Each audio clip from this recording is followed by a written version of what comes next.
Buenas noches a todos. Sean bienvenidos a la conferencia Parámetros convencionales de la prisión preventiva.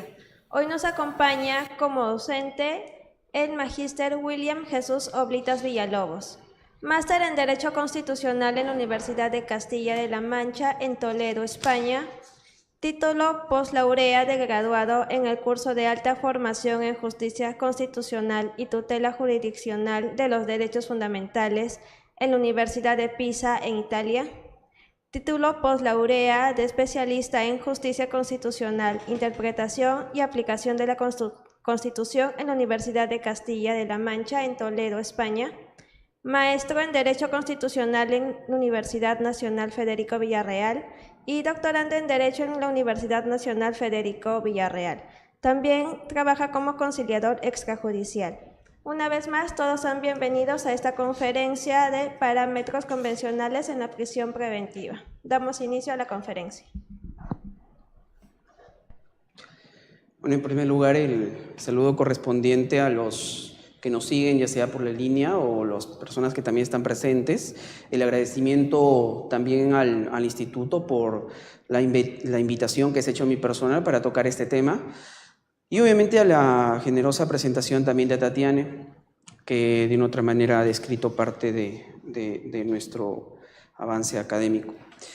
El tema específicamente son los parámetros convencionales de la prisión preventiva. Voy a pararme para hacerlo mucho más didáctico y con esa finalidad también explicar con mayor detalle el tema que nos acoge el día de hoy. ¿Por qué coger o por qué analizar la prisión preventiva desde un parámetro convencional? ¿Por qué estudiarlo no desde lo que comúnmente se viene analizando o se ha analizado en su momento, que es la ley o solamente la protección constitucional, sino por qué verlo ya desde el ámbito supraconstitucional que vendría a ser ya la convención como tal? Lo vemos desde ese nivel, lo vemos desde ese apartado, ya que todas las figuras que tienden a analizarse de los derechos fundamentales, como la libertad, como la vida, como obviamente también los derechos económicos sociales, como los derechos políticos, tienen trascendencia ya en un margen internacional. ¿Qué quiere decir? De que nosotros como Estado ya hemos suscrito convenios o acuerdos o hemos establecido pactos en los cuales nos hemos comprometido para poder ejecutar esas normas en suelo peruano, al igual que obviamente los demás países. De ahí proviene que los acuerdos que ya hemos firmado sobre libertad con la Organización de Estados Americanos nos conlleva a analizar de manera pormenorizada qué es lo que dice este sistema interamericano o esta organización de Estados americanos distribuido dentro de su sistema de protección de derechos humanos, dentro de ellos los comisionados, dentro de ellos los informes de la Comisión Interamericana, dentro de ellos la Corte Interamericana sobre lo que es la prisión preventiva. Entonces, y lo positivo dentro del Estado, si ustedes también se dan cuenta, es de que ya no existe esa repelencia, ya no existe ese antagonismo o ya no existe esa diferencia o esa evasión de parte del sector político o inclusive de parte del sector académico al negar la potestad que tiene justamente los acuerdos o los convenios o la Corte Interamericana o la Comisión Interamericana. Es más, poco a poco ya se viene aplaudiendo, inclusive abogando por la aplicación justamente de esos acuerdos o pactos. Lo curioso es que, como siempre suele acontecer, es que como justamente ese sector político o ese sector académico que de una otra forma también tiene cierta cercanía o tiene cierta coincidencia con ese sector político, es de que ya se han visto afectados en cuanto a estos derechos fundamentales y es por eso que ahora lo aclaman, respaldan y obviamente quieren también protegerse mediante esta normativa. Con esa introducción breve que se puede detallar de manera más gravitante, más detallada, pero con esa introducción nos va a servir mucho para el caso que vamos a tocar. Entonces, en concreto sería, ¿qué es lo que ha dicho el sistema interamericano? O sea, dentro de ellos sus organismos, ¿qué es lo que ha dicho la Comisión Interamericana, la Corte Interamericana o los comisionados respecto a la prisión preventiva? La prisión preventiva, que innegablemente viene siendo un tema muy constante, innegablemente viene siendo un tema casi de discusión o debate diario, tanto obviamente en el ámbito social como en el ámbito jurídico, como en el ámbito político, ¿por qué no decirlo? Y de una otra forma tiende a tallar en que sí es necesario también que se vea este problema, porque no solo es que ahora haya atañido a los políticos, sino que ya la aplicación de esta medida se viene ejecutando cerca de 10 años y necesita también evolucionar en cuanto a algunas aristas. Vamos avanzando.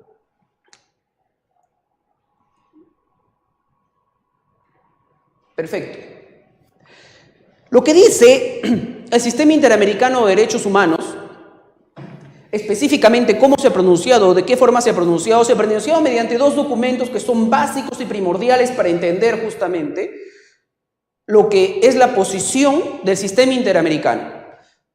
La entidad que se ha pronunciado es un organismo del sistema interamericano que es la Comisión Interamericana de Derechos Humanos y lo ha hecho mediante dos informes. El primer informe, expedido en el año 2013, que digamos es el informe matriz o más completo o el informe de mayor hurgamiento y hasta ese momento, o sea, hasta el año 2013, de mayor prestancia y solvencia para su aplicación.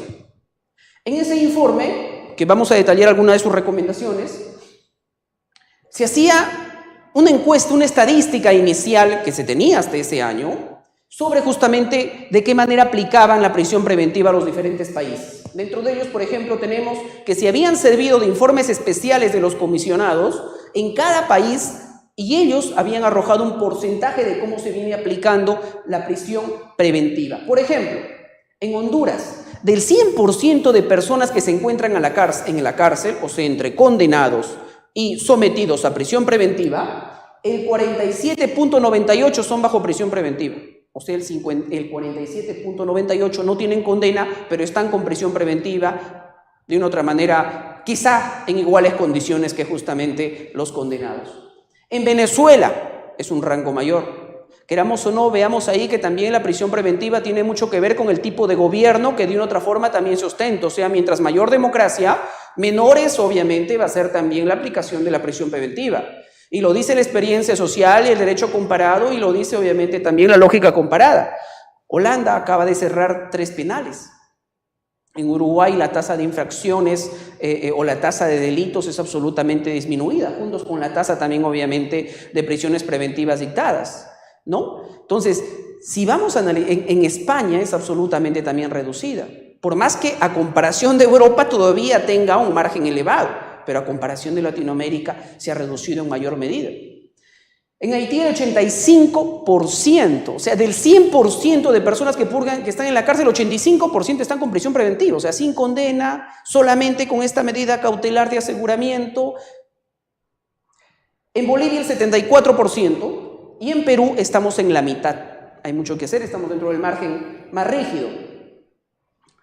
En el año 2017, de ahí, como les digo, vamos a analizar qué es lo que ha recomendado la del año 2013 y la del año 2017, pero es bueno hacer un pantallazo general sobre cómo han venido aplicándose los informes o cómo se han expedido esos informes. Y en el año 2017, siendo una de las personas que elaboró también este informe o ayudó a la Comisión Interamericana, un ilustre abogado peruano que esperamos, bajo modesto criterio, que obviamente también tenga la posibilidad y el derecho de ser alguna vez miembro del Tribunal Constitucional, el doctor Eguren, él participó dentro de la confección de este informe.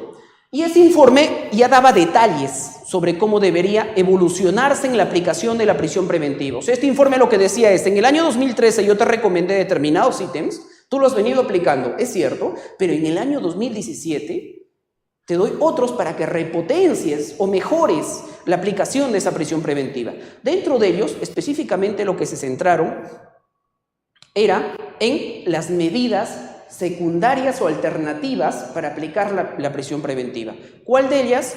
El arresto domiciliario, que ustedes lo han visto, por ejemplo, en el caso de Pedro Pablo Kuczynski. ¿Cuál de ellas? El brazalete electrónico, que por desgracia todavía no se reglamenta en plenitud esa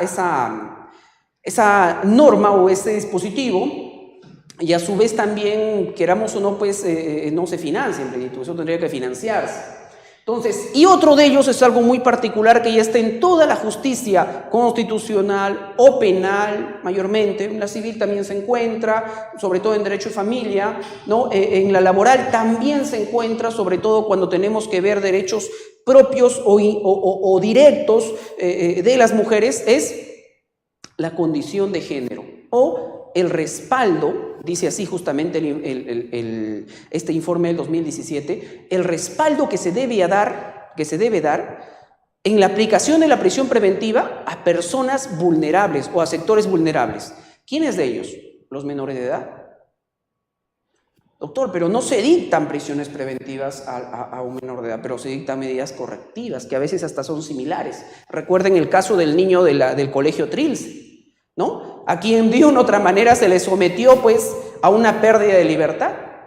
Recuerden, por ejemplo, en cuanto a la condición de mujeres, la situación en la cual nos encontramos, donde si bien hay un penal de mujeres, pero determinado sector de mujeres opta o de una u otra manera mantiene una conducta lésbica, y de una u otra forma ese sector también debe ser protegido a efectos de que internamente no solamente sufra temas de bullying, sino que también existen, obviamente, existen también acciones de mayor grado, magnitud o peligro que puedan contravenir en contra del derecho de esas personas. Entonces, todo eso justamente lo está recomendando el informe del 2017. Imagínense hasta qué nivel ya viene avanzando. Si nos pondríamos en el plano teórico, lo que analizaríamos es de que son cárceles casi ideales, donde se paren niños, donde se paren adultos, donde no obviamente haya transgresión a estos sectores sociales que han venido siendo discriminados por mucho tiempo. Entonces, de una otra forma, eso es lo que debería también avanzarse, y lo dice la Comisión. En el Perú, cuando recogen justamente en la primera oportunidad, el informe, cuando recogen toda la información para el 2013 que les habíamos mencionado, se llama un segundo informe sobre la situación de derechos humanos en el Perú, ¿no? Específicamente lo que hablaban ahí era de la utilización política que se hace de la prisión preventiva. Y bueno, pues hay que también ser sinceros con la historia, ya que está de moda a veces tergiversarla o variarla o disvariarla, ¿no? En la época, en el decenio de 1990 al 2000, mayormente en los últimos años, es de que se utilizó negativamente la prisión preventiva para perseguir políticamente a los adversarios. Y eso motivó este estudio, este informe, que después dio a parar en el informe 2013, que ya es un informe para las Américas, y en el informe 2017, que es el que perfila o detalla cómo se debería aplicar ya la prisión preventiva o cuáles son sus parámetros. Con respecto al concepto que le da la Comisión Interamericana, miren que ese concepto es absolutamente ligero, didáctico, y esa es la forma como también debería ser una clase de derecho, esa es la forma como debería ser una sentencia judicial, esa es la forma como debería también ser un alegato judicial. Miren de qué forma se expresa la Comisión Interamericana. Dice, ¿qué es la prisión preventiva? Es todo periodo de privación de libertad de una persona sospechosa de haber cometido un delito, ordenado por autoridad y previo a una sentencia firme. Ahí están todos los elementos. Todo periodo de privación de libertad. Ahí vamos a discutir. ¿Qué periodo? ¿De 36 meses, como se viene dando? ¿De 10 meses? ¿De 12 meses? ¿Qué periodo? Pero miren, en la definición está, con la simpleza del caso, pero está sospechosa de haber cometido un delito. ¿Culpable? Sospechosa, ¿verdad? Si es sospechosa, debe primar ¿qué principio? Que ustedes ven que cual lirismo recitan la mayoría de abogados muy bien formados en derecho y que justamente se dedican al litigio, que son el principio de la excepcionalidad de la prisión preventiva. ¿Y cuál otro principio? El principio de la presunción de inocencia, que es un principio que baña todas estas explicaciones. Esos dos principios son los que maneja y siempre coteja la Corte Interamericana. Dice, ordenado por una autoridad judicial, o sea, no administrativa, sino judicial, y previo a una sentencia firme. Innegablemente, eso ya no recibe mayor explicación, perdón. dependen de las formas de gobierno. Eso es una apreciación mía bajo una mirada social, política y estructural. Es algo estructural. ¿Por qué? Porque la prisión preventiva no limita un derecho patrimonial, la prisión preventiva no limita un derecho ni siquiera económico, la prisión preventiva limita un derecho fundamental que define, califica de una u otra forma el estado de sociedad en el cual uno se encuentra. Vamos a avanzarlo para hacerlo mucho más ágil y de una u otra forma también podamos llegar al menos a la mayoría de diapositivas que se pretenden explicar. Los dos informes, que ya los expliqué, del 2013 y 2017, de la Comisión Interamericana, al motivar sus explicaciones y su conclusión, dicen, oye, hemos encontrado las causas de la pena de la prisión preventiva. ¿Y cuáles son las causas? Y aquí tiene que ver con lo que está sucediendo actualmente. O sea, pongámonos a pensar de que el proyecto de Luciana León, si es que quisiera verdaderamente, yo sé que lo quiere, pero bueno, si es que iría en la lógica de poder mejorar esta figura o imagen de la prisión preventiva, es de que tendría que justamente analizar este tipo de causas. O sea, este sería su exposición de motivos. O sea, esto sería, para utilizar la analogía que se ve en las resoluciones judiciales, su obiter dicta, su arjé, su nómeno, ¿no? Su contenido. Dice la Comisión Interamericana, estas son las causas por las cuales hay prisión preventiva. Mire, la falta de capacidad operativa y técnica de los cuerpos policiales y de investigación. ¿Ah? ¿Cómo de una u otra forma ustedes analizan ello? El día de ayer, la Comisión de Defensa, yo justamente estaba haciéndoles sus diapositivas, pero al costado pude ver pues, que la Comisión de Defensa había citado a los efectivos policiales. Miren lo que dice. Y una de las preguntas a los efectivos policiales era, oiga, ¿y usted intervino la casa del expresidente García y era la primera vez que usted manejaba una filmadora? Y la efectiva policial dijo, era la primera vez. Si era la primera vez, eso quiere decir que usted no había recibido preparación interna en la Policía Nacional del Perú.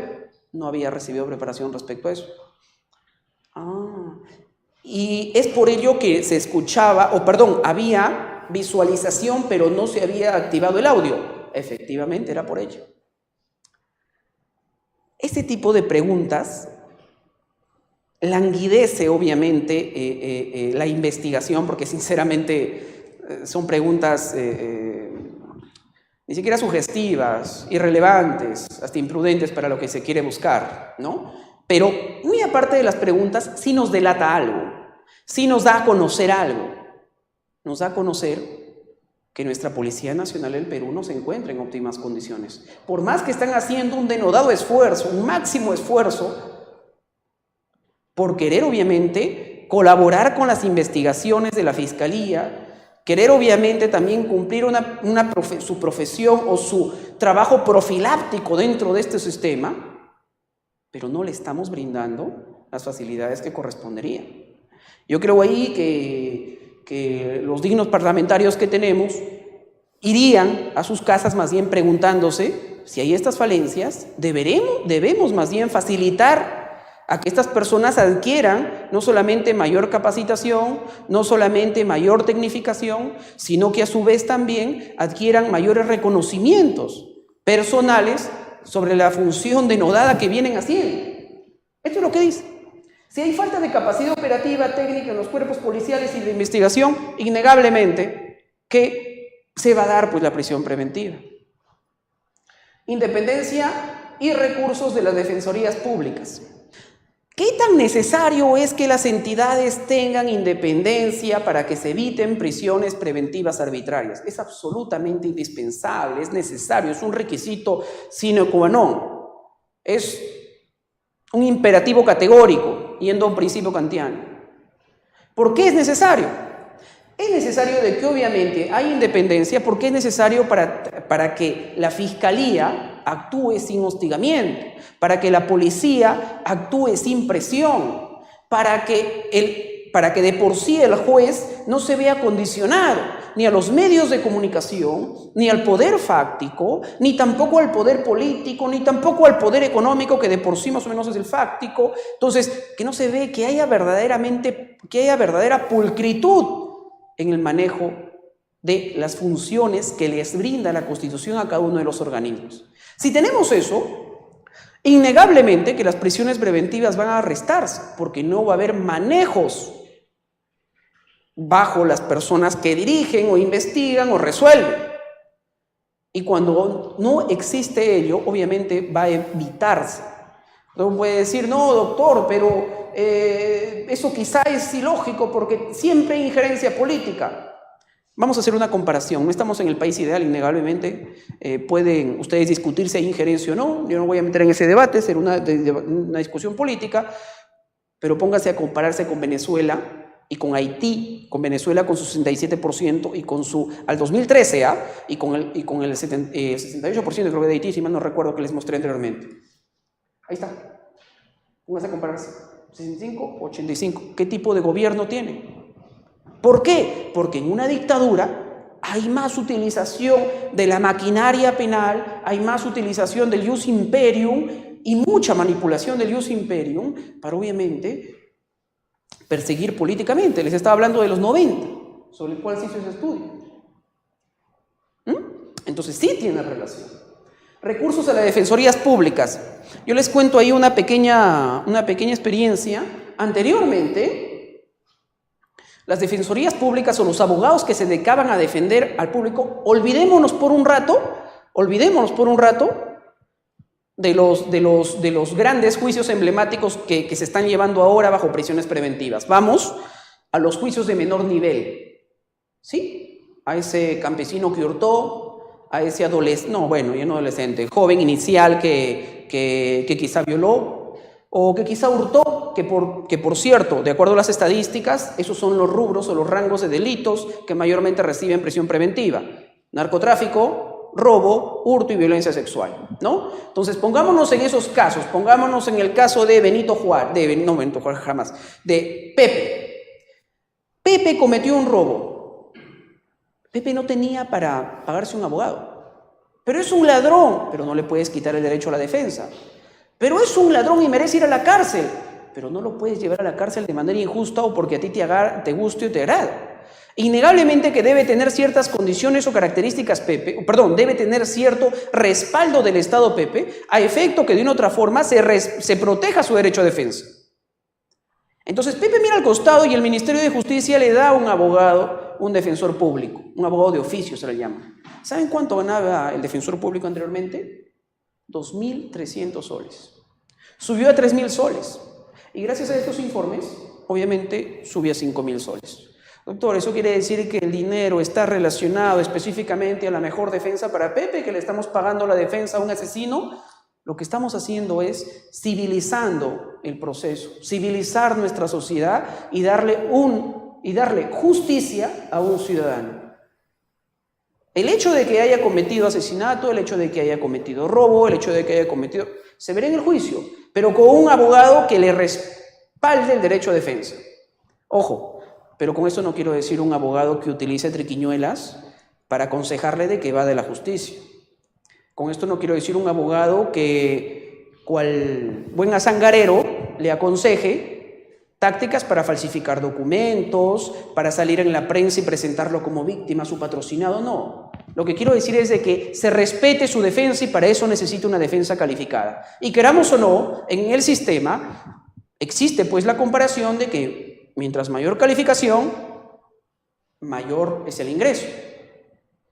Aunque aquí entre nos sabemos que no siempre se da. Pero de una otra forma, al menos esa es la idea del sistema en el cual nos encontramos.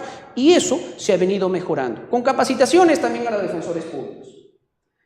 Falta de independencia judicial, ya lo hemos mencionado, falta de mecanismos para la aplicación de otras medidas cautelares. Ahí está el arjé del asunto.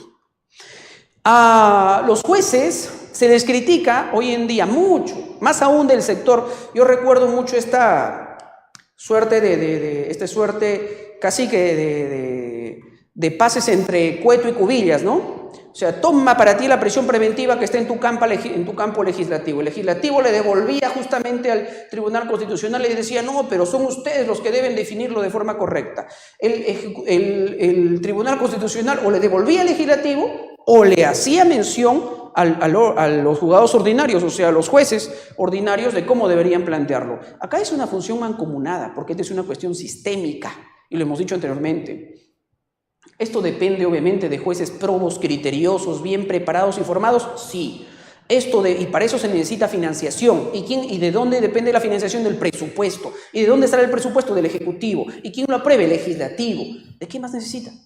Necesitamos obviamente también un tribunal constitucional como el que se viene manteniendo, ¿no? Como el que lo tenemos ahora, y créanme que una institución no puede ser del todo correcta, pero de una otra forma ha mantenido y ha dejado o está dejando un buen recuerdo sobre sus pronunciamientos, como el de prisión preventiva también, ¿no? Decorosa, independiente, protagonista en los actos de mayor efervescencia de la democracia, ¿no? Están cumpliendo, creo yo, su labor algunos organismos. Y la Defensoría Pública también obviamente apoyando, pero no apoyando solamente a que se reduzcan condenas. La Defensoría Pública también debe ayudar y emitir informes y controlar y pedir información al Legislativo qué proyecto se tiene, o presentar un proyecto de ley. Al Ejecutivo igual. Más aún si en este caso, por ejemplo, específicamente cuando le dirigen al Legislativo el proyecto de ley, como tenemos media hora me voy a permitir adelantarlo porque sí es importante, al menos es actual, que eso es lo que se trata de discutir, cuestiones actuales, y si existe debate, con mayor razón. Yo estoy supeditado a aprender también de las opiniones que se viertan en el medio que nos están transmitiendo en estos momentos. ¿Por qué se dice que el Congreso, cuando el presidente del Tribunal Constitucional indica de que el Congreso también debe facilitar justamente para que se regule adecuadamente la prisión preventiva, el proyecto del Congreso de la República no versaba sobre las causas que anteriormente hemos dicho? Es más, hubo un tuit de la persona que presentó el proyecto en el cual indicaba de que como ella había también sido sometida a esta clase de penas por la razón de que su padre había sido también forzado supuestamente a una prisión preventiva, es de que se siente con autoridad para presentar un proyecto de ley. No quiero entrar en política, no quiero entrar en temas políticos, pero esa es la madurez de un político al presentar un proyecto tan importante para los derechos fundamentales. Esa es la razón, ese es el motivo, eso es lo que se le conoce en la ley, su exposición de motivos. Pero eso, a mi punto de ver, lo estoy analizando y criticando técnicamente, ya que me da también la oportunidad el instituto. Si yo quiero alterar la prisión preventiva, ¿qué es lo que cambiarían ustedes, por lógica razón? Los elementos de la prisión preventiva, ¿verdad? Los plazos, los requisitos, las condiciones, ¿verdad? Eso es lo que haría una persona que quiere dedicarse técnicamente a estudiar prisión preventiva, y que de por cierto, no es por nada, pero tenemos grandísimos penalistas en el Perú, muy buenos, doctrinarios mayormente, y también obviamente litigantes, pero tenemos muy buenos, para poder variar y modificar en esos extremos. Pero miren el extremo en el cual se quiso modificar. Se quiso cambiar el delito de prevaricato. Miren, la adición era esta: el juez o fiscal que dicte prisión preventiva o emita la solicitud pertinente, lo haga sin señalar en su contenido los fundamentos de hecho derecho, se haya sobrepasado el plazo de prisión preventiva o haya emitido sin observar la debida, los principios de legalidad, presunción de inocencia, necesidad y proporcionalidad. Indica de que el juez que no haya motivado debidamente, o fiscal, su requerimiento, el que se haya pasado los plazos, o el que emita solicitudes impertinentes, valga Dios, ¿qué entenderemos por solicitudes impertinentes? Dice que será obviamente sometido o será sancionado con pena privativa. Esa propuesta. Modifiquen algo la prisión preventiva, la modula, la perfecciona, la condiciona, aporta, ayuda. Lo que hace aquí es una cacería entre quienes la están utilizando. O sea, aquí realzan, sino no critican el mensaje, sino destruyen al mensajero. No analizan el mensaje, no analizan la prisión preventiva, no la estudian, no la comparan ante las condiciones que nos ha dado la Comisión Interamericana, no. Sino lo que hacen es que matan a quien les lo aplica. Por hacer una analogía, obviamente, que es un poco exagerada, pero a eso va. De por sí es imperfecta. Ahora, ¿y por qué es inconstitucional? Yo ahí sí me arriesgué en indicar que es inconstitucional. Digo me arriesgué porque hasta el momento soy una de las pocas personas que se ha atrevido a decir eso. Mi punto de vista, sí. La doctrina lo respalda. Este proyecto es inconstitucional. Puede ser mejorado, cambiado, que sería lo ideal que lo cambien sinceramente y que lo debatan entre las personas que conocen más a profundidad sobre este tema, que son muchos de los penalistas que tenemos en las escuelas. ¿Por qué es inconstitucional? Porque contraviene el artículo 139. Pues el artículo 139 dice de que ¿quién administra justicia? ¿No? ¿Quién administra justicia es? Los magistrados del Poder Judicial. ¿Qué dice? De manera que independiente. Si es de manera independiente, estas palabritas de acá no le están condicionando, no le están reprimiendo, no limitan, no ponen un corset al juez al momento de expedir una resolución, hasta lo intimidan, porque prácticamente le dicen vas a ir 6 o 10 años, miren hasta el tipo absolutamente exacerbado que proponen, de 6 a 10 años, si es que no motivaste adecuadamente. Y en un futuro, ¿quién va a definir si motivó o no motivó adecuadamente? Esa falta de precisión que también se efectúa. Y otro sería obviamente también, o sería inconstitucional, porque dicen que el juez, de acuerdo al artículo 5 del 130, al inciso 5 del artículo 132 de la Constitución Política, dice que el juez debe motivar, o la motivación, ¿verdad?, es un derecho constitucional. Pero acá dice, lo que menciona el proyecto del Congreso, indica el que se haya emitido sin observancia de los principios de necesidad, proporcionalidad, o sea, el que no haya motivado debidamente. ¿Y quién va a calificar si motivó o no motivó debidamente? O a lo que me conlleva el artículo es de que si me revocan la prisión preventiva en segunda instancia, entonces, por defecto, yo me someto a un proceso penal. No solamente es ambigua su interpretación, sino que, sinceramente, desproporcional en la pena, antitécnica, con escasa exposición de motivos, sin análisis constitucional del caso. Eso era mayormente lo que quería decir con este proyecto. Me salté a este extremo porque obviamente si es vigente, es actual, y eso que tenemos que someterlo a debate. De eso se trata al final estas charlas, porque la teoría es exquisita, pero el hecho también es someter una posición o tener una posición sobre lo que están haciendo en el Congreso, sobre lo que es el Tribunal Constitucional, sobre lo que hacen todos los órganos que administran justicia y regulan justicia. En esto yo quisiera concluir de que en el Perú, ¿quién o quiénes son las entidades que mayormente han dado realce, empuje y han colaborado para que la prisión preventiva se ejecute de forma más civilizada? Lastimosamente no es el Congreso. Al contrario, el Congreso sacó esta bendita ley, la 3017, si mal no recuerdo, quizá por ahí me va a corregir, que es sobre organizaciones criminales, la que ahora se aplica, que es con 36 meses de prisión preventiva, bajo la condición de ampliarlo por más meses. Eso es lo que hizo el Congreso. ¿Se dan cuenta cómo una norma puede ser neta y llanamente populista? Cómo el derecho penal se utiliza, pero casi como la guardia pretoriana de un sector o unas facciones del Congreso.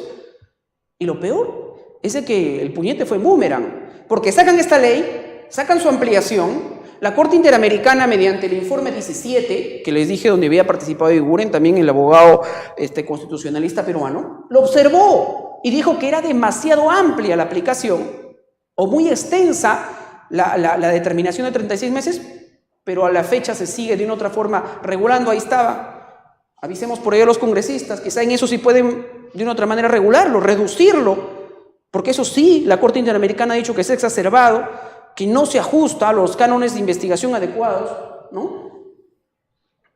Pero en eso, quienes sí justamente han puesto el tema en discusión es la Corte, Suprema de Justicia peruana y el Tribunal Constitucional. Ellos sí lo han debatido y digamos que han dado mayores vistos, han dado mayores alcances sobre lo que obviamente es la aplicación de la prisión preventiva bajo los parámetros que ha recomendado en los informes la Comisión Interamericana. Entonces hay un deber ahí por trabajar de parte justamente de nuestros legisladores.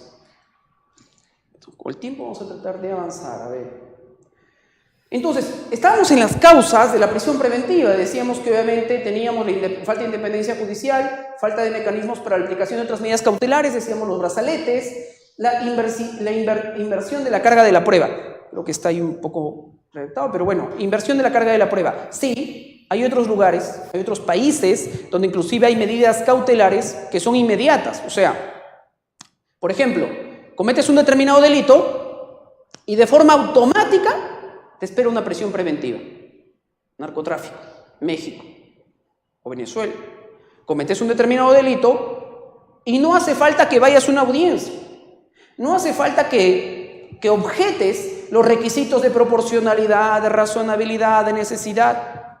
No hace falta que pidas justamente el derecho a poder contrastar los elementos de prueba por los cuales se te acusa, ¿no? Sino que ni bien se te acusa, o ni bien se te indica sobre un determinado delito en fase investigatoria, o ni bien se te responsabiliza sobre presuntos delitos, es de que acompañada del brazo va tu prisión preventiva.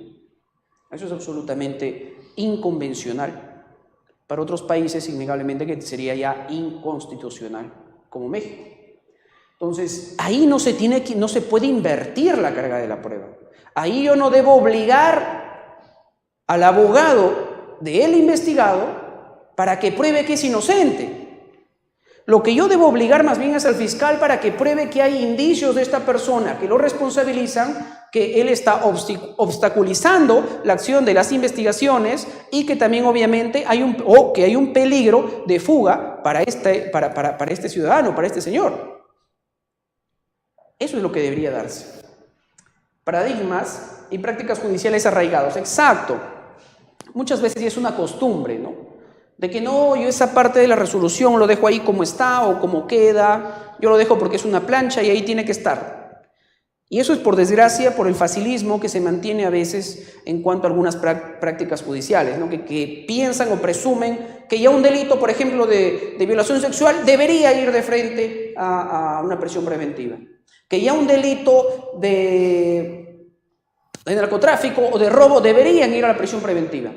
Y acá también hay mucho que ver en la sociedad, porque cuando detienen a alguien, la persona que obviamente es víctima, y créanme que creo que todos lo hemos sido alguna vez, ¿no? Víctima de algún acto delictivo, de una otra forma lo que sostenemos es cierta alegría por la detención de ese señor o por la detención de quien comete el acto delictivo y pedimos que no lo liberen. Y los medios de comunicación también nos hacen ver de que inmediatamente llegado al ámbito fiscal o judicial lo liberan y le dejan en libertad condicional, le dejan algún tipo de comparecencia o máximo cuando ya es muy llamativo, arresto domiciliario. Eso sí funcionaría, eso sí se daría de manera adecuada, pero siempre y cuando también nosotros modifiquemos no solamente jueces o fiscales, sino que también le financiemos a la policía para que, por ejemplo, el policía pueda proteger un arresto domiciliario o un equipo policial. Quizá haríamos uso de los brazaletes para que estos delincuentes, de una otra manera, puedan estar en libertad condicional bajo brazaletes y bajo control de brazaletes. Pero eso es toda una estructura, es toda una inversión, es todo un presupuesto. Y es ahí donde obviamente nosotros también debemos preocuparnos en tallar. Es más, si nos preocupáramos más atrás todavía de lo que es la prisión preventiva y nos preocupáramos de la madre de esta bendita prisión preventiva, que es la delincuencia, llegaríamos a discutir temas de filosofía de sociedad y hasta de filosofía dentro del derecho o de la ciencia política, que es el tipo de estado en el cual nos encontramos. Si tenemos un margen de extrema pobreza, de falta de educación, falta de acceso a derechos, ni siquiera derechos de tercera generación, sino derechos de segunda generación, hasta de primera, por el tema de salud, ¿no? Por el tema de dignidad de vida, innegablemente que se dan cuenta que es una política de Estado. Es una política de Estado. o sea, Congreso, con un proyecto de ley que persiga fantasmas, cacería de brujas, haciéndole a determinados jueces y fiscales, eso no es la salida. En el año 2017, este segundo informe que les estaba mencionando, ya se propuso algo mayor al del 2013, obviamente.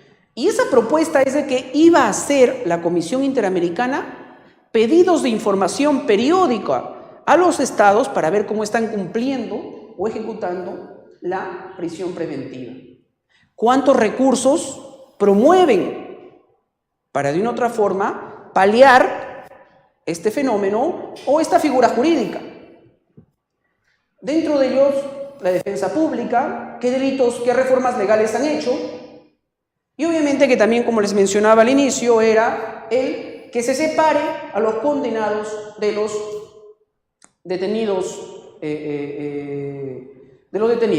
¿no? Bueno, hay unos datos que sí nos sirven para analizar, que es de la población nacional penitenciaria en el Perú, es de 81.500 personas, esto también es del 2014, ¿no? En los últimos años se han... esto tiene mucho que ver con por qué se dicta la prisión preventiva, que es porque, imagínense, estamos absolutamente muy, quizá, airados y compungidos en algunos casos, con que ciertos detenidos o investigados hayan huido del país, ¿verdad? Pero peor es aún de los que purgan o condenan prisión preventiva y huyen de la cárcel. Eso es para que vean cómo estamos en infraestructura y con mayor razón cómo estamos en civismo. Que eso no es un tema del juez, ni de un fiscal, ni de un policía. Eso es un tema político. Eso es un tema de qué es lo que hace determinada política de Estado para cultivar la ejecución o para cultivar el cumplimiento de la norma. Miren, se han escapado de los penales, poco a poco se han ido escapando, claro, con mayor medida. En los últimos 10 años, en el año 2016 se escaparon 9 personas. En el año 2017 sí ha sido ya una, en el año 2018 no tenemos nosotros todavía la referencia. Los estándares, claro, tenemos 15 minutos, vamos a avanzar lo máximo que se pueda.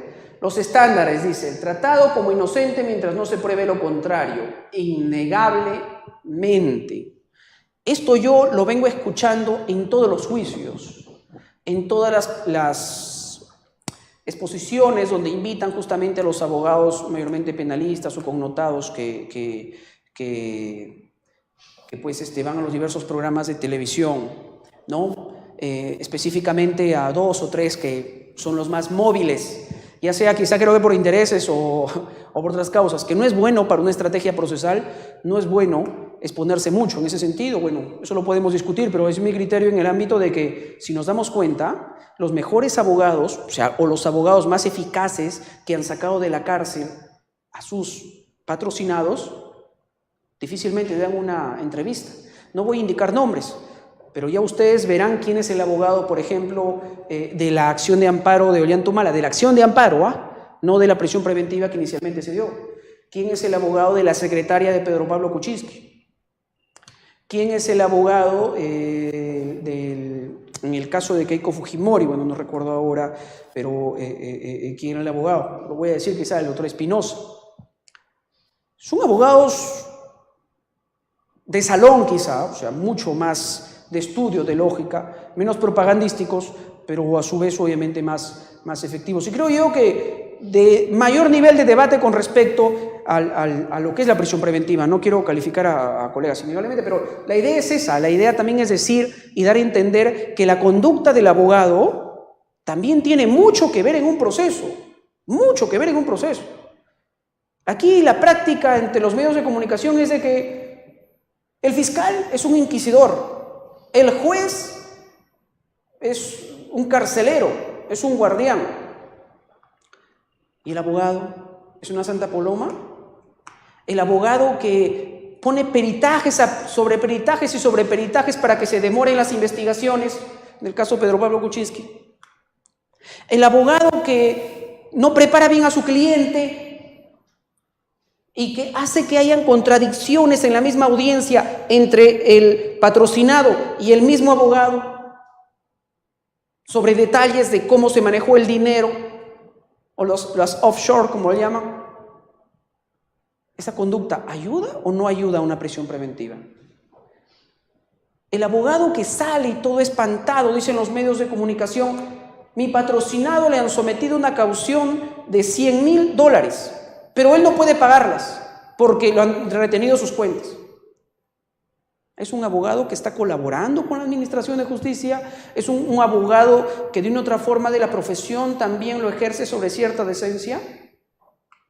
Mi proyecto o mi postura, mi proyecto no, estoy agigantando ahí mis modestas intenciones, mi postura es de que también el Congreso regule el trabajo abogadil, que oriente a la formación sobre deontología, sobre la formación también, sobre el ejercicio profesional decente. Que el abogado que cree que sabe litigación oral es el que falsifica quizá documentos, el que altera pronunciamientos de testigos, el que se va a un colaborador eficaz y le dice, por favorcito, pronúnciate en este extremo o en el otro. Entonces, innegablemente que ese no es justamente el abogado que de una otra forma se desearía, ¿verdad? O el abogado, no de que se desearía, sino que colabore con la Administración de Justicia como tal. Entonces, ese razonamiento, al menos... ¿Qué tal? ¿Cómo están, chicos? Pues, ese razonamiento, entonces, va de la mano en qué es lo que se tiene que hacer. Yo creo que ahí también hay una cuestión a trabajar. La conducta del abogado ahora, en los procesos, ha sido un elemento fundamental para acreditar uno de los requisitos para que se dicte prisión preventiva, la obstaculización de la justicia y el peligro de fuga. Dos requisitos ahí, ¿no? La obstaculización de la justicia, ¿por qué? Les venía mencionando. Hay un peritaje, pero el abogado, por buscar medidas tendenciosas, comienza a recusar sin sazón a los jueces. Para buscar medidas beneficiosas, el abogado comienza de una otra forma también a presentar peritajes sobre peritajes.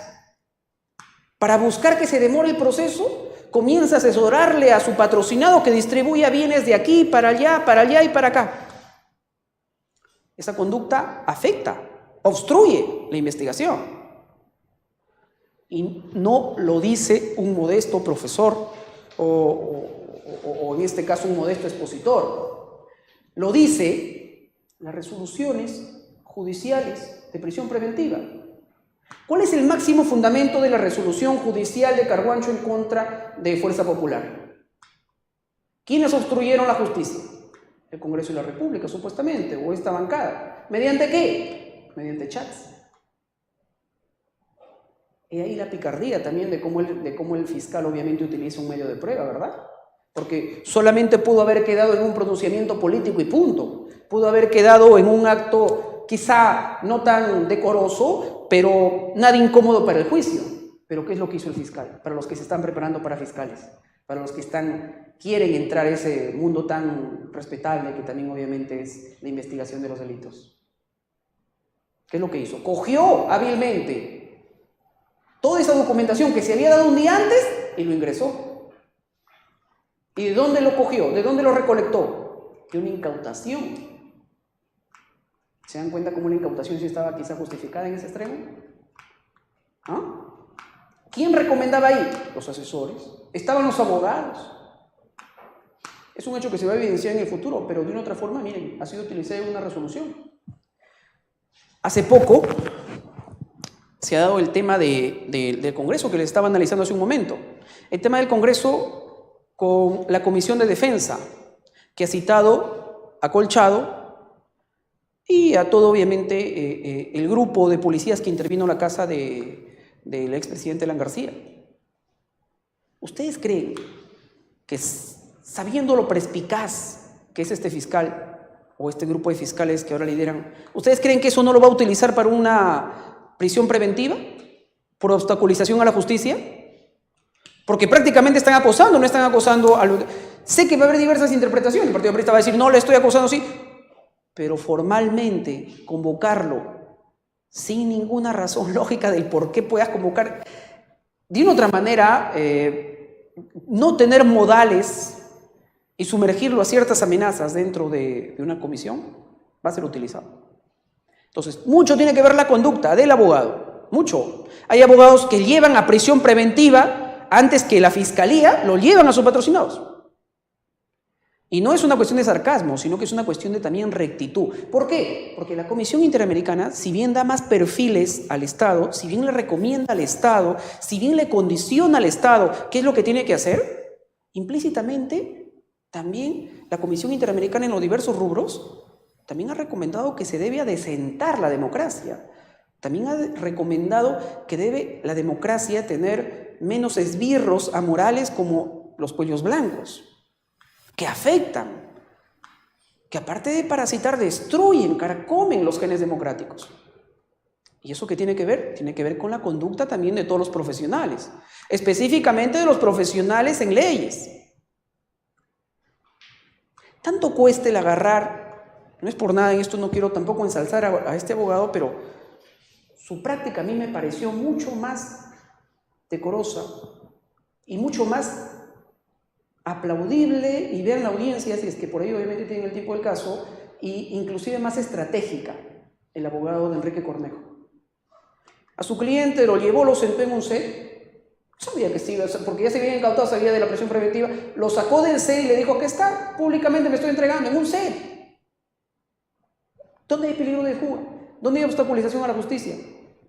Acudió, lo que estoy viendo en la audiencia, acudió a todas las citaciones, solamente faltó a 2. A comparación de Pedro Pablo Kuczynski, que había faltado a 3 citaciones. Y no solamente es de por 2 o 3 o 4, sino porque aparte de eso, había también objetado muchos de esos mandatos o dispositivos de la Fiscalía a efectos de letargar el procedimiento. Que esté en el derecho de letargar, el abogado investigador está en el derecho de letargar, de impugnar, está en el derecho. Pero hay medidas que se toman como temerarias. ¿Qué es lo que nos dice el estándar de la presunción de inocencia? ¿Sí se debe respetar la presunción de inocencia? Sí. ¿Que es casi como un rosario, que es el ABC de la prisión preventiva? Sí. ¿Que a nadie se le puede detener arbitrariamente, sin razón, sin lógica, sin elementos de prueba? Sí, a nadie. Es innegable. Están ustedes bajo un principio que es no solamente histórico, sino que bañará a nuestras generaciones por generaciones. No innegablemente, la presunción de inocencia. Y eso, dice la Corte Interamericana, tiene otro principio a la par, el sistema interamericano, que es la excepcionalidad de la prisión preventiva. Y en eso están muy en lo cierto los abogados que están defendiendo estos casos emblemáticos. Esas medidas son excepcionales. Sí, pues, pero los delitos que están cometiendo también son excepcionales, ¿no? Y las conductas que están teniendo también son excepcionales. Porque no cualquier hijo de vecino tiene toda una organización bajo chats, ¿no? No Perico Los Palotes tiene 4 o 5 casas, o tiene facilidades o dobles nacionalidades, ¿no? O sea, también hay excepciones, tanto en la medida como en la aplicación. Pero la aplicación de los detalles de la medida corresponde al fiscal, corresponde al juez. Y yo no he venido tampoco, obviamente, pues a hacer aquí una loa del juez, el fiscal. Para mí, las resoluciones de prisión preventiva tienen un hierro por la falta de inducción o la falta de conocimiento de cómo se debe emitir una resolución de acuerdo a los parámetros o estándares de la Corte. Los jueces penales, como los fiscales, más se detienen a analizar los elementos de convicción. O sea, más estudian o evalúan si hay verdaderamente pruebas para llevarlo a prisión preventiva o no. Eso no es malo, no es malo. Pero si yo me centro en esto, estoy obviando 2 de los elementos fundamentales, básicos, principales, prismas, para llevar a prisión preventiva a una persona: que obstaculice la justicia o que tenga peligro de fuga. Y en este caso también caen de una otra manera, los abogados contrincantes a la fiscalía, que dicen: mi patrocinado es inocente. Sí, pues, pero eso no se está debatiendo acá. ¿Por qué? Porque lo que se necesita en esta fase de prisión preventiva son elementos, lo dice la Corte. Son elementos objetivos, sí, que me hagan presumir, sí, que me hagan contrastar, sí, que me hagan, lo dice el Tribunal Constitucional peruano, crear cierta certeza, cierta certidumbre, ¿no? Cierta verosimilitud, ¿no? Sí, pero ahí no se agota. ¿Cuál es el verdadero elemento de una prisión preventiva la obstaculización. O sea, que si yo me voy con mi patrocinado, que sé que está siendo investigado, que sé que también es inocente, por la mayoría alegan inocencia, que sé que de una u otra manera tiene ya algunas incautaciones o algunas medidas cautelares y anticipadas, voy y le digo que está, me entrego. Para mí Enrique Cornejo ha sido muy estratégico. Ya obviamente lo estudiarán pues los que se dedican a las técnicas de litigación oral, pero los verdaderos pues, los que también obviamente hacen técnicas en pro de su cliente, no en pro de sus nombres. Esa es la idea que debería hacerse dentro de la profesión, ¿no? Ahí está. La Corte Europea, ¿cómo se ha pronunciado la Corte Europea? Ustedes tienen una foto arriba y es muy sugerente porque eso no se debe hacer. Y eso lo trajimos de la Corte Europea. Debe decir, ¿una prisión preventiva se le da a un culpable o se le da a un presunto culpable? Un presunto culpable, ¿verdad? Una prisión preventiva no es un culpable si hubiera una sentencia, es un presunto culpable, sino que este presunto culpable quiere fugarse, quiere levantar el expediente y destruir el proceso. Pero eso, si es presunto culpable, tú no puedes sumergirlo a tratos que marginen su dignidad, que vayan en contra de su dignidad. Tú no puedes destruir su honra. Tú no puedes, inclusive la Corte va más allá, dice, tú no le puedes limitar del acercamiento familiar. Calcúlalo bien, que cuando tú das una prisión preventiva también estás destruyendo la psiquis de esa persona y estás alterando su relación laboral, estás alterando su relación amical, su relación social. Entonces, vamos a ir intermedios, vamos a saber de acuerdo a la Corte qué es lo que se debe hacer y no se debe hacer, se puede hacer y no se puede hacer. Si bien yo les estaba diciendo lo que obviamente podríamos hacer, pero esto no se debe hacer. Presuntar como culpables en chalecos y trajes, etc. Busquen un reportaje que se hizo de Vladimiro Montesinos, Abimael Guzmán, en internet, en donde Vladimiro Montesinos se sienta porque él quiso obviamente ensalzarse de que fue el que detuvo a Abimael Guzmán y con una cámara le comienza a filmar en una entrevista y en esa entrevista Abimael Guzmán sale con un traje a rayas. Díganme ustedes, ¿eso es decoroso, es indecoroso? ¿Contradice lo que menciona la Corte? ¿Lo acepta? ¿No lo dice? Yo sé que desde el fondo del criterio político que todos tenemos, decimos, pero esa persona no merece quizá ni estar presa, pero somos abogados. Estamos destinados a poner en frío a la población y hacerle reflexionar. Eso ni siquiera dejen a los políticos. Bueno, los de ahora, por desgracia, son nada más prácticos eso. Pero nosotros, y los que es políticos obviamente serios, deben dejar ese lado tan volátil y convocante al populismo y deben analizar que hay cosas que nunca se debieron haber hecho. Nunca se debió haber presentado a Abimael Guzmán con ese traje. Y Abimael Guzmán lo dijo. ¿Por qué usted me coloca un traje a rayas sabiendo que eso no está permitido por las instancias internacionales? Antes de que usted me firme, le pido que justamente me retiren este traje. Queda para la historia eso, porque de una otra forma, es curioso que también, ¿no? Alguien quien quiso destruir el sistema, ahora quiere aprovecharse de ese sistema para poder, obviamente, hacer que respeten sus derechos, siendo quien quiso más bien destruir todo este sistema que supuestamente era agobiador. Pero no es la primera vez que sucede, ¿no? Hay personas que han querido salirse de la Corte Interamericana o de la Convención Interamericana y que ahora dicen que han mancillado su honor y no están respetando los derechos fundamentales. Es así. Es por eso que cuando uno analiza los derechos fundamentales, no lo debe analizar por cuestiones de empatía o capricho. Y ya lo dice Sagüesa en ese extremo. Sagüesa es muy claro, el maestro lo indica. El maestro, estoy hablando como evangelista. El maestro me refiero en el ámbito académico, ¿no? Ya lo dice, ya lo indica. De una otra forma, si tú reniegas o tú obviamente discrepas con la Convención de Viena o con los tratados internacionales, lo más digno y prioridad es de que obviamente te retires de los mismos. Pero si los criticas y te mantienes en ese estado, no hay peor falacia tanto de tu estado como también el de tu criterio, innegablemente. Porque si lo estás criticando, hazlo, pues ejecútalo. Aquí lo ejecutaban porque decían que defendían a los terroristas y todo lo demás, pero ahora ya lo están obviamente respaldando. Entonces, acá también no se puede, esto fue un hecho muy desastroso, muy penoso, ¿no? Evitar argumentos, peligrosidad del imputado, posible conducta reiterada de repercusión social. Efecto.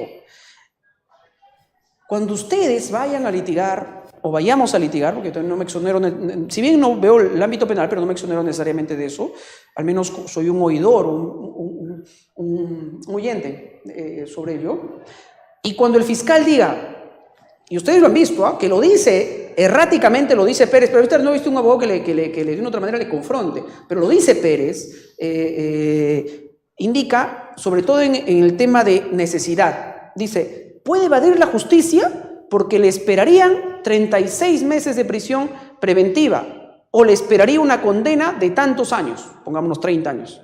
Por esa sola razón puede evadir la justicia. ¿Ese es un argumento de peligrosidad? ¿Ese es un argumento para someter una prisión preventiva? Eso no es un argumento. Eso no es un argumento. Porque le puede esperar 20, 30, 40 años, pero eso es un prejuicio. Por decir que a más años, más peligro. Al contrario, que tu conducta más bien me haga ver que has sometido ciertos estratagemas como no recuerdo muy bien este político, pero que ya había comenzado a tramitar su pasaporte a otro país, justamente cuando estaba siendo investigado. Entonces, de una otra manera, eso sí que te da a entender. ¿Para qué se está tramitando el pasaporte? ¿Para ir de vacaciones? Obviamente que lo está tramitando, bueno, no, pero lo que más nos haría, obviamente, recular es que lo está tramitando. Y si no lo está haciendo, innegablemente que en el juicio va a debatir, porque su abogado va a decir, no, quizá tenía esta urgencia, quizá era una cuestión médica, quizá eran estas razones, ¿verdad? Pero por sola cantidad de años no se puede. Y yo veo que sí lo hacen, y eso es negativo.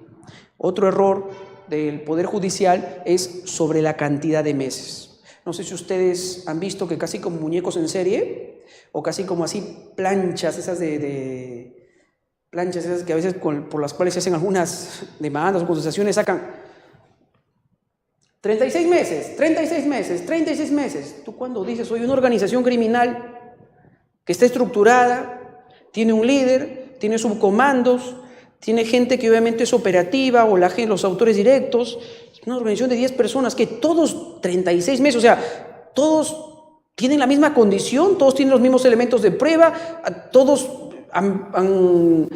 viajan a la misma vez, todos tienen las mismas razones. Es ilógico. En eso sí debe mejorar la Fiscalía y el Poder Judicial, porque ahí lo que tiene que hacer es una diferenciación del por qué tantos meses a unos y tantos meses a otros. Y eso es un error que se viene graficando. ¿Y saben por qué es un error que se viene graficando? Porque no se hace caso a 3 elementos necesarios, que son la necesidad, la proporcionalidad y razonabilidad. Yo lo que veo es de que lo recitan casi como si fuera simple y llanamente en un anexo, ¿no? Y es más, en las resoluciones tan sumarias, les voy a ser sincero, como en el caso también obviamente de Fuerza Popular, solamente estaba esto repetido. O sea, estaba conceptualizado y repetido, no estaba desarrollado. Y ahí sí hay que darle razón a la Zaguanay en ese extremo de que este acápite no había sido desarrollado. ¿Qué es lo que te dice la necesidad?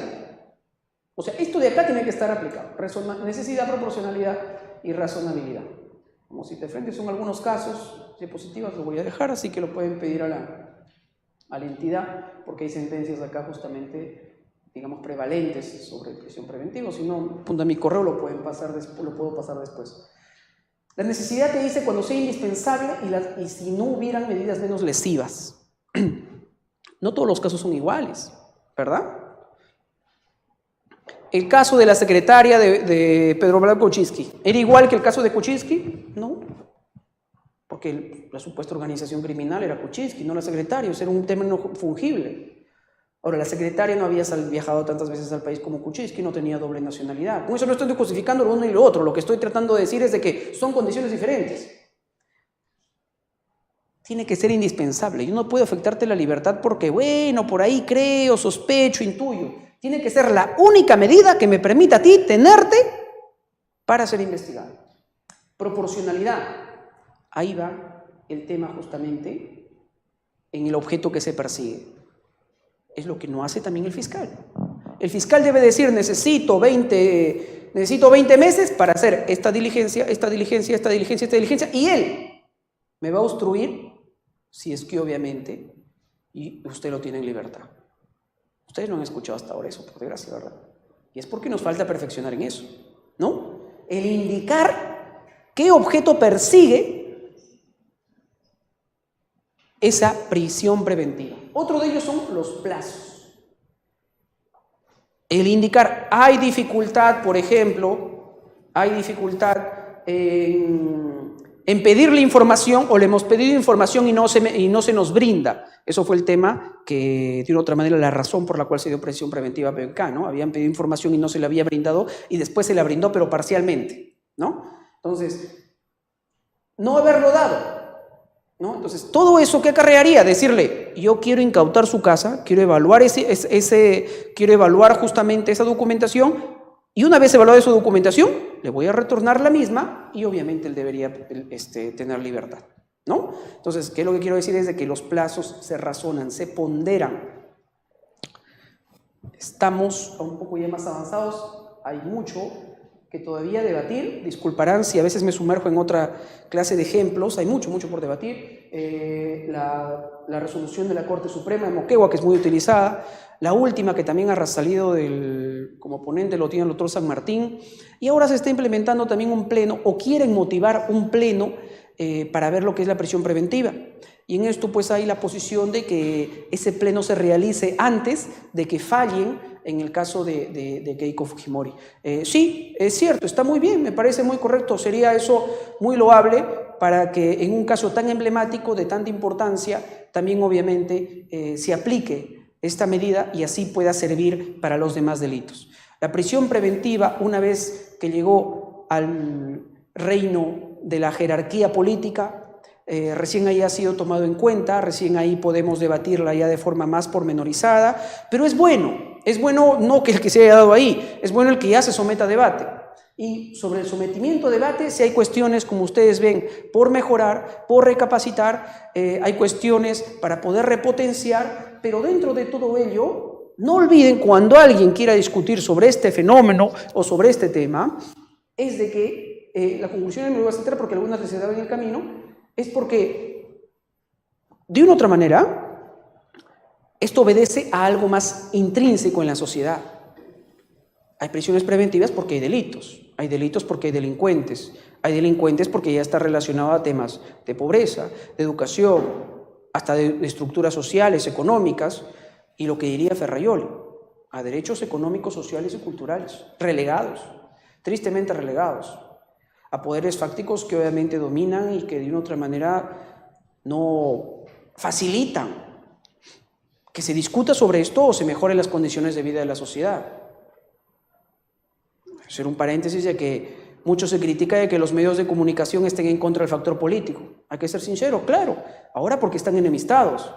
Y de una u otra manera conviene ciertamente al Estado que el poder político haya tomado cierta distancia del poder fáctico económico, porque es la única forma de cómo podemos ver sus vísceras. Porque antes, por desgracia, era tan mancomunado el abrazamiento que difícilmente podrías tú ir a un periódico y recibir una información que en algo de objetividad te brinde. Entonces, hay que de una otra forma también analizar eso. La prensa tiene un papel muy importante sobre esto, muy importante, ser poco tolerante con personas que confunden esta medida o que la someten a un desgarro popular o un desgarro antilegal, ¿no? Y se tiene que analizar el por qué hay sociedades violentas, como lo dice la ONU, que está mucho más arriba todavía de la OEA como tal, ¿no? Y tendría que obviamente reducirse la tasa de delitos. Una vez me decían, yo no quisiera que haya prisión preventiva. Claro, en efecto, yo tampoco desearía, ¿no? Oye, pero en Holanda han cerrado 3 penales. Sí, pues, pero en Holanda el per cápita es mayor. En Holanda hay calidad de vida. En Holanda tienen, obviamente, educación todas las personas, o la mayoría de ellas. Oye, en Finlandia solamente hay un porcentaje ínfimo de delincuencia. Sí, pues, pero en Finlandia, obviamente, la educación es absolutamente pública, ¿no? Desde el nivel inicial hasta, obviamente, el nivel superior. Con eso no quiero decir que todo sea público, pero al menos quiero decir que hay acceso a la educación, ¿no? Entonces, ahí también obviamente la tasa de educación es mayor. Y no la tasa de educación en el término de sumar y restar, sino en el aspecto netamente cultural, en el aspecto del cumplimiento de valores. Y aquí viene una frase de Platón, no, específicamente redactada por Platón, pero es de Sócrates. Ustedes saben que en esta literatura de Esopo y Sócrates, muy recomendada, más aún ahora cuando de una otra manera muchos dicen no, hay gente que se mata por no cumplir la ley y otros más bien cumplen la ley, esa fábula, esa lectura nos da a entender de que por más sacrílega que sea la norma, por más sacrílega, el ciudadano debe respetar tanto su emisión como la función republicana que tiene esa disposición. Es por eso que Sócrates, sabiendo que es injusta la medida, sabiendo que Esopo justamente lo iba a hacer huir o lo iba a ayudar para que huya a otro estado, porque era uno de sus alumnos más prodigiosos, él dijo no, me quedo, debato contra los poetas, debato contra los sofistas, aún sabiendo que ya obviamente el jurado estaba comprado o estaba, digamos, direccionado, y tomó la cicuta. Eso es una muerte absolutamente digna sobre lo que nos dejó relegado hace más de 2000 años del sistema en el cual estamos ahora, democracia. Se formó ahí.